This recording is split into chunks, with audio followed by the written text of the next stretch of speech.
Thanks so much for joining us here today. So I want to introduce you to Representative Nicole Collier.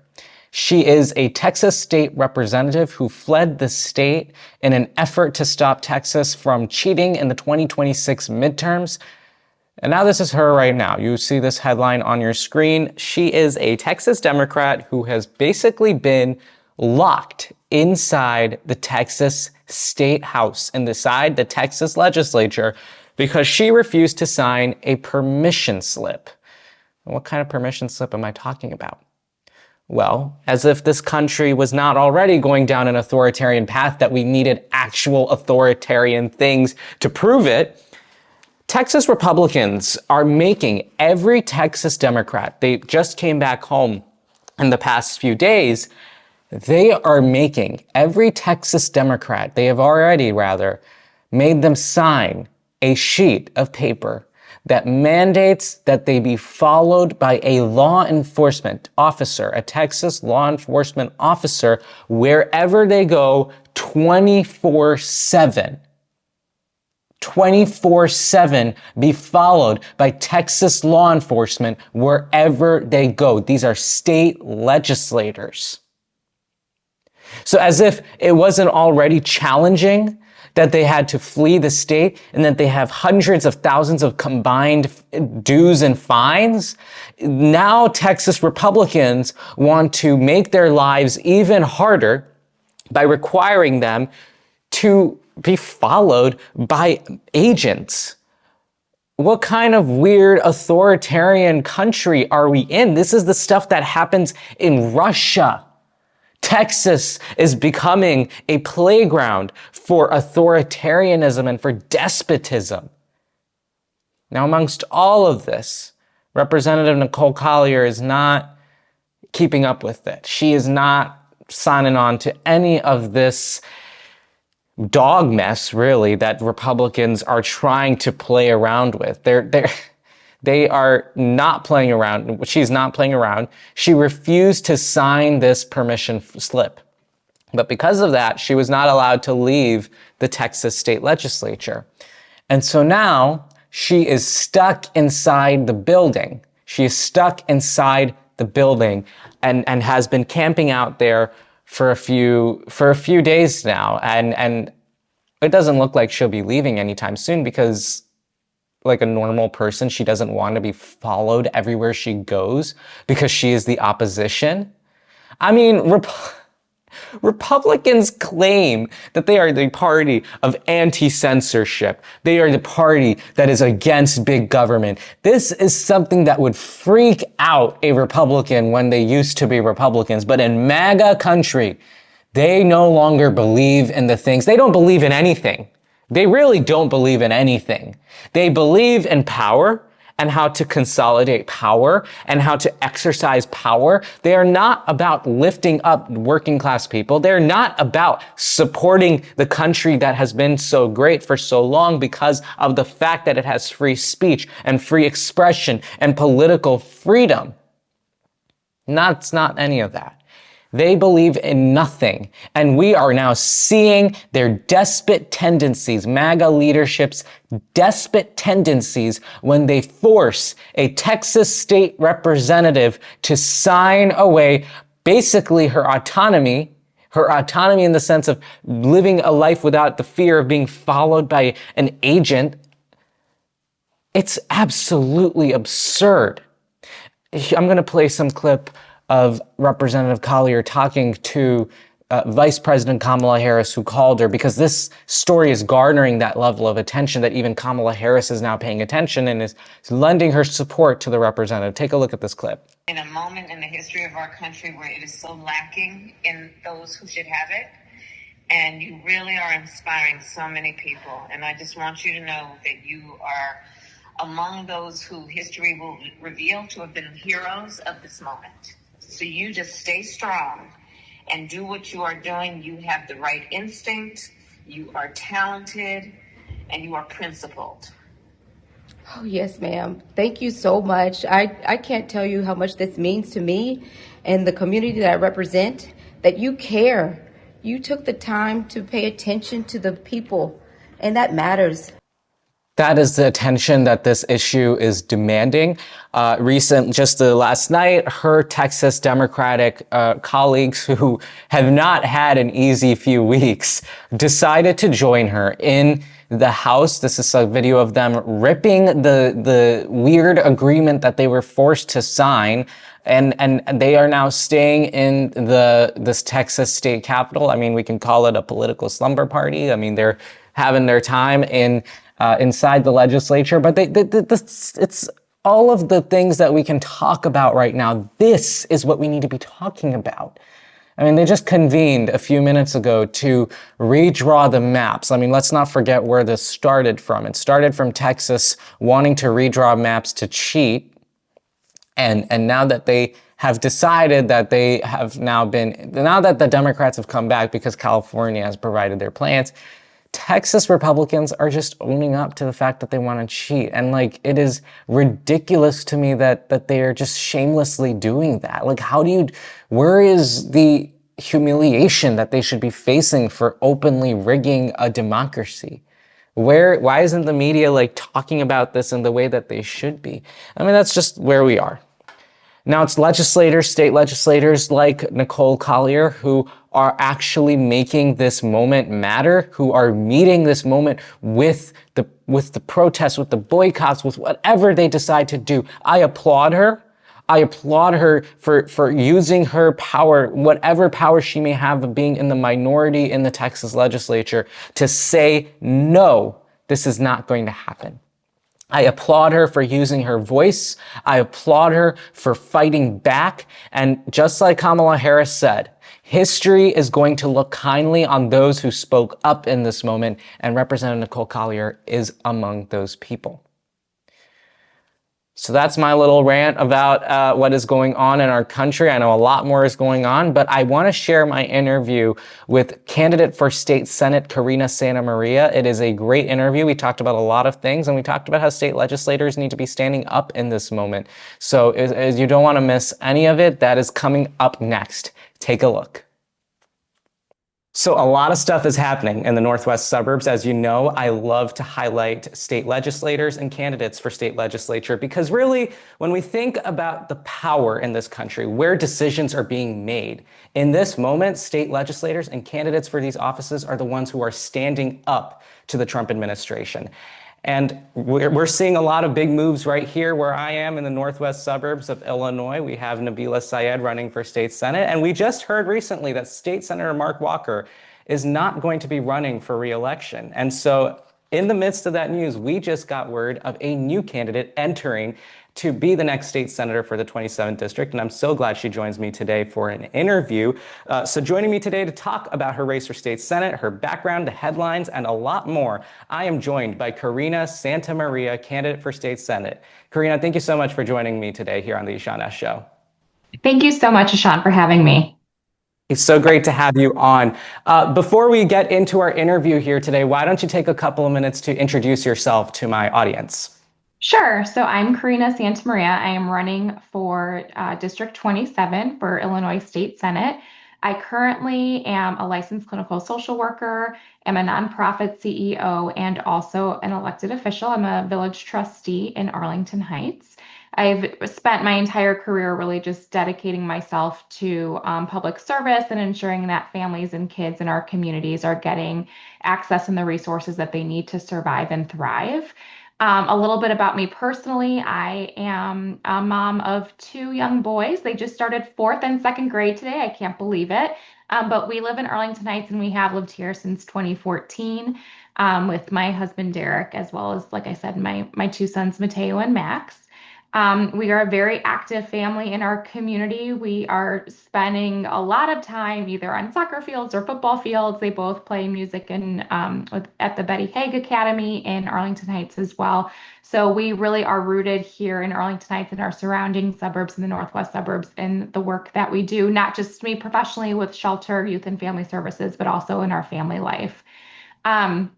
Something that I think also is very unique about me that brings a different perspective is that I am a first-generation American. Both of my parents immigrated here, and English is not my first language. So it is something that I always lead with. It's a lens that it's very important to me, just because I know that there is a lot of intersectionality between families and the differences that they may have or the unique abilities that they bring. And that is something that I'm very proud of too.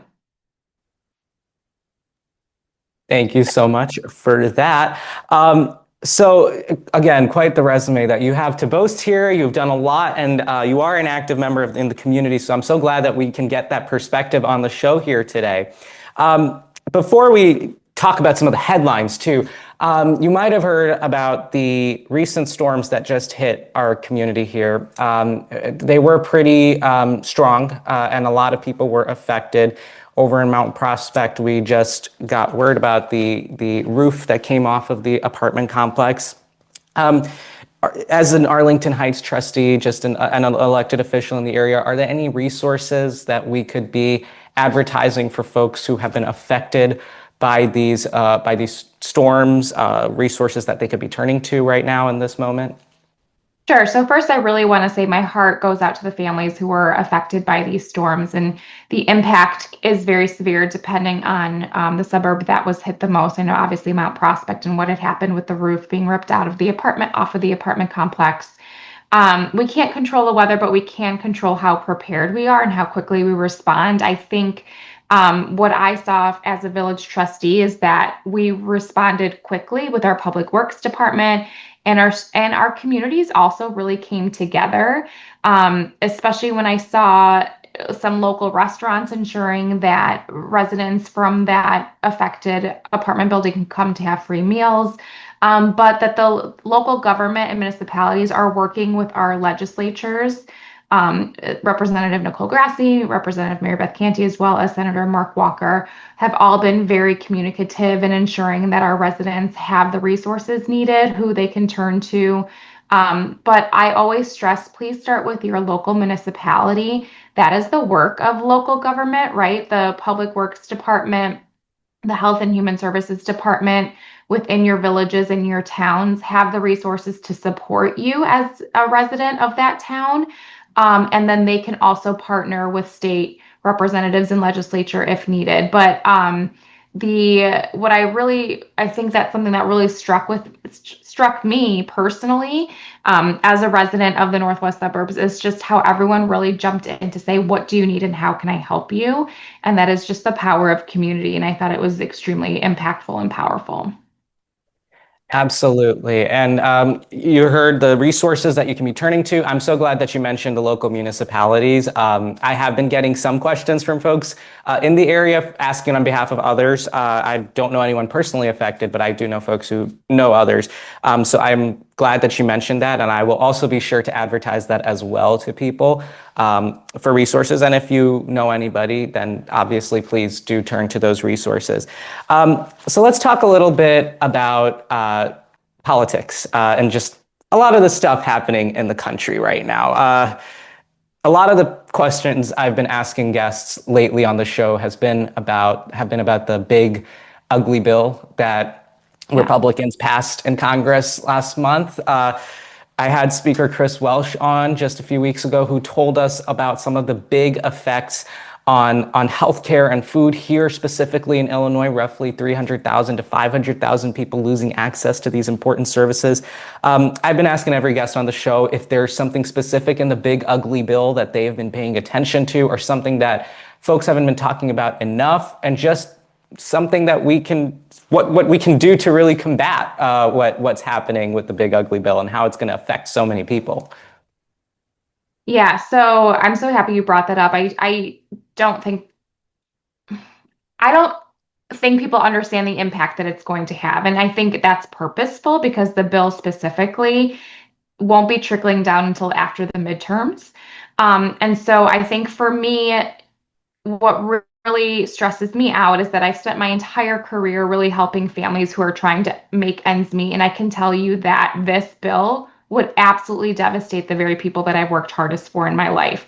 Something that I've really struggled with and that I've been advocating for and fighting with, not just locally, but also with people across the nation and in the DC specifically, is the loss of Medicaid. for families and youth. So again, like I had mentioned, most of the youth that I have served and worked with are currently impacted or involved some way in the child welfare system. All of those youth are on Medicaid, and they would lose access to that. It is already extremely hard to find a provider for them, whether it's a doctor, a dentist, a mental health provider, um, with what they have now. And then they would lose that, and we're just going to continue to have a group of people who are already so marginalized and underserved have no access to healthcare or mental health care. And that is, people are going to die because of this bill. And I don't think that that's really understood. And I think that that's part of the bill and the way that it was written is that the effects aren't going to take place for a while. And I think that that's extremely purposeful. But we are going to see people lose SNAP benefits. We are going to see people lose TANF benefits. And it's going to be the very people who already have the least. And I firmly believe that the government is supposed to work for the people, and this bill is not doing that. It is putting money back into the pockets of people who already have extraordinary resources. And so, as the American people and as politicians, we need to stand up and say, absolutely not. We are hurting the people in America by doing this. And I think there's going to come a time where there's going to be a lot of organization that's going to be needed to ensure that we really work with the people who are going to see the significant impacts of this bill. I did not know about children in the foster care system losing access in this way. That is so tragic. I mean, it affects so many people in so many different ways. And I think you're so right that people still haven't really grasped what the effect of this bill is going to be. Now, that's their chief flagship policy for Republicans, the one they've been parading around the country. But they've done a lot. They've done a lot in their very short time in power. And people are scared. A lot of people are scared, whether it comes to civil liberties, whether it comes to them plucking people off the streets, whether it's free press or anything, really. So many different aspects of our lives that we have come to cherish and in some cases take for granted are under attack right now. And a lot of people are turning to folks like yourself who are running for office in this position of leadership. So in this difficult moment, when people are looking to you guys for guidance, what is your advice? What would you say to people who need some flicker of hope right now of how we can handle what they're doing to our country? That's such a great question. And it's something, if I'm being completely transparent and honest with you, I've even had to have that conversation with myself of like, there are things that we can do, but when you are getting bombarded with chaotic news that will impact you, the people you love, your community members, your neighbors, it is hard to see that hope. But this is a very personal story, but I'll tell you. But I just read a wonderful book. We just took a 3-week family vacation in Europe. And so I got to read, it's called The Women. It was all about women who were actually in Vietnam and as nurses. And then when the nurses came home, people didn't recognize that they were in Vietnam and said that they didn't have any trauma because they were just nursing versus being involved in combat. But the book also pointed out the division of our country at that time and how, as they were coming back from war, veterans or, people were stepping off that plane in Army uniforms and Navy uniforms, and we were spitting on them and telling them that they were involved in a war that was killing people versus really understanding what they had just gone through, the support that they needed, but also that a lot of times we're putting our own servicemen and women into war without giving them a historical context of what they're even doing. So a lot of them didn't even really understand what was happening, and they were just doing what they were being told. But that book really showed that there was such division, and it took about 10 years for anybody to really even acknowledge or recognize Vietnam veterans and what they had just gone through, and then specifically the women who were there also.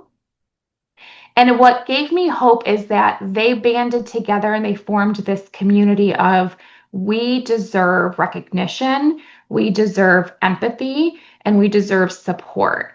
And I think while our country is extremely divided right now, I think we're going to band together to see that everything that's happening is impacting us. And it's impacting our loved ones in big ways, in small ways, but it's going to have an effect on every single person. And we're going to find that connection with each other. And I think that we're going to stand up and say, no, enough is enough. And so I think that historical context gave me some hope that like we have been here before as a country where we've been extremely divided and we were able to get on the other side of that. And I think there's going to be an awakening here in America because there's a number of people who say we're not giving up. And so find your people who will tell you we're not giving up. I see it, when I'm having a hard day, I look at people like you who are having these conversations, who are ensuring that our voices are getting out there, that people who are extremely impacted and or involved and want to do something different are being heard because this all matters, and knowing that we all have these people in our corner, that all matters. And so find your people. We're gonna band together. We're going to come up and say enough is enough. And I think we're gonna get on the other side of this. But it takes all of us to do that. And so that's my hope. That's what I think is going to happen. I think I really appreciate that historical context. I mean, that is actually how I've been somewhat coping with this situation that we find ourselves in, is that we have been through this before. I mean, maybe the situation's a little different. Maybe the leaders are a little different, but the essence of it, I think, still stays the same, which is that we did get it through a divided time, and that was through organizing. So I really appreciate that perspective, and I really hope that people can take something from that and really feel mobilized. Like, this is exactly what we need in this moment. We need people to keep speaking. And I mean, I keep doing it here on the show. I know you're running for office to do just that. And candidates like yourself across the country are doing that. So thank you so much for that. And speaking of your candidacy for state senate, I just wanted to talk a little bit about that election. First, can you tell us a little bit about your reason for running for state senate? I know that the news kind of stumbled around pretty quickly. So what really pushed you over the line to get into this race? Yeah, so exactly what we're talking about right now, the big, beautiful bill. As soon as I heard that Senator Mark Walker was no longer seeking reelection, I saw and see the impact that bill is going to have on the very people that I've been fighting for my entire career. And so I just felt like what's going to happen in DC is trickling down to Illinoisans. And so my advocacy work here locally, I just felt like could be really brought to Springfield to ensure that Illinoisans across our entire state can ensure that they know that we have representatives who are fighting for them. I think that we are a blue island in an area where we're having people come to our state to seek refuge when it comes to seeking reproductive health care, when we're looking at LGBTQ plus rights. And so I want to ensure that continues to happen. We need to be a safe place. And we also need to continue to fight for the people that we know that this bill is really going to impact. And I guess you haven't had the opportunity to knock on doors yet or get out into the community as a candidate just yet. But when you think about and you're planning for this sort of thing going forward, what do you expect people to bring up at the doors? What do you think people in the community are going to talk about, being concerned about in this moment? Yeah, so I think the number one thing will be affordability. It's impacting everybody. And so, right, we're seeing the cost of living go up. We're seeing the cost of groceries go up. And we're all struggling with it. We've all had to make cuts and make ends meet in a certain way.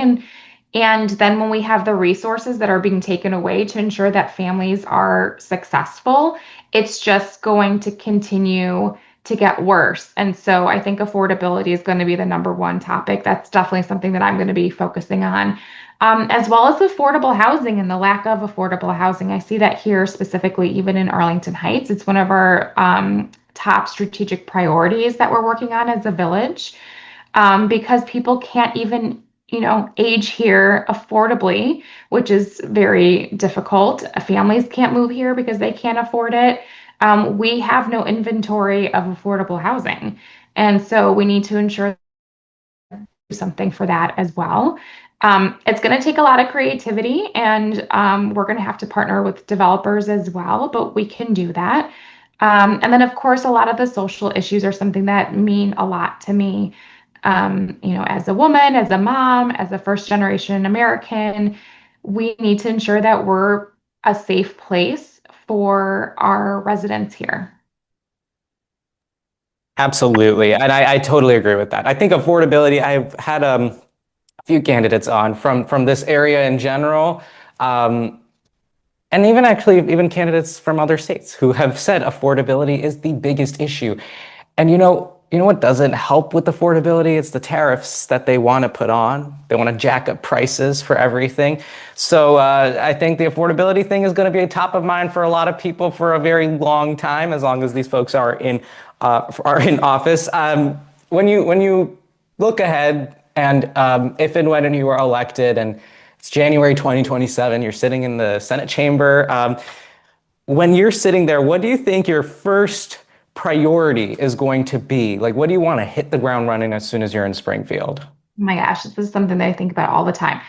Um, yeah, I think it's going to go back to how do we ensure we have a good economy, and we have progressive taxes and taxes that are not regressive, and again, impact the people who are already marginalized. And a lot of the things that we do disproportionately affect families who are from a lower socioeconomic status, instead of people paying their fair share of taxes, especially those who are on the higher end of the socioeconomic status. So that is something that I would absolutely be focusing on, again, because we need to make Illinois a more affordable place for our residents. I think that is exactly what we need to be focusing on. So that sounds amazing to me. I'm also technically a constituent, so I'm very happy to hear that as well. Uh, I guess it's just one more question before we conclude here.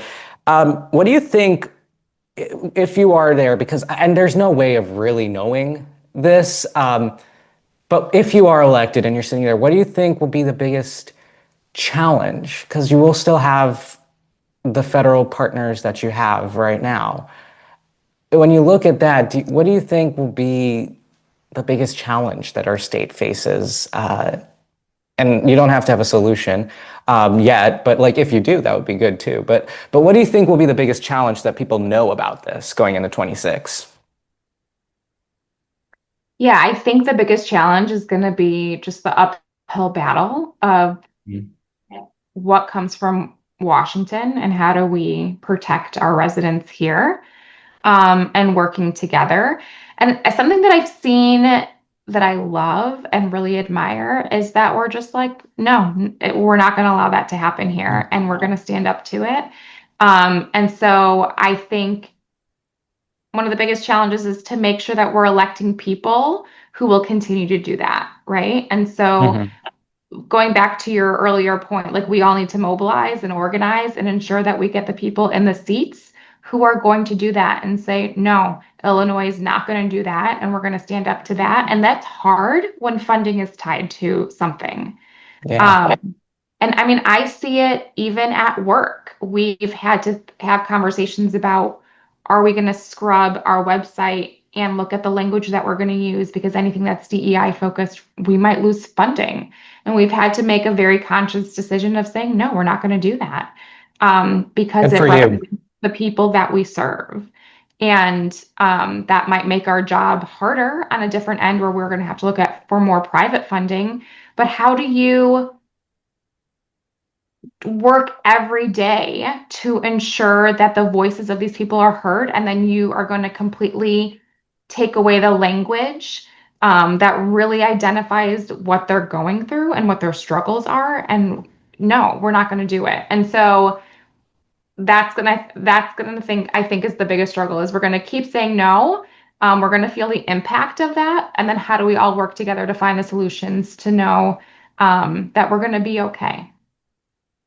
Thank you so much for standing up to those challenges as well, because I know there's a lot of pressure, especially in that space where you work in nonprofits and those groups. Like, there is that huge pressure. So I appreciate you standing up.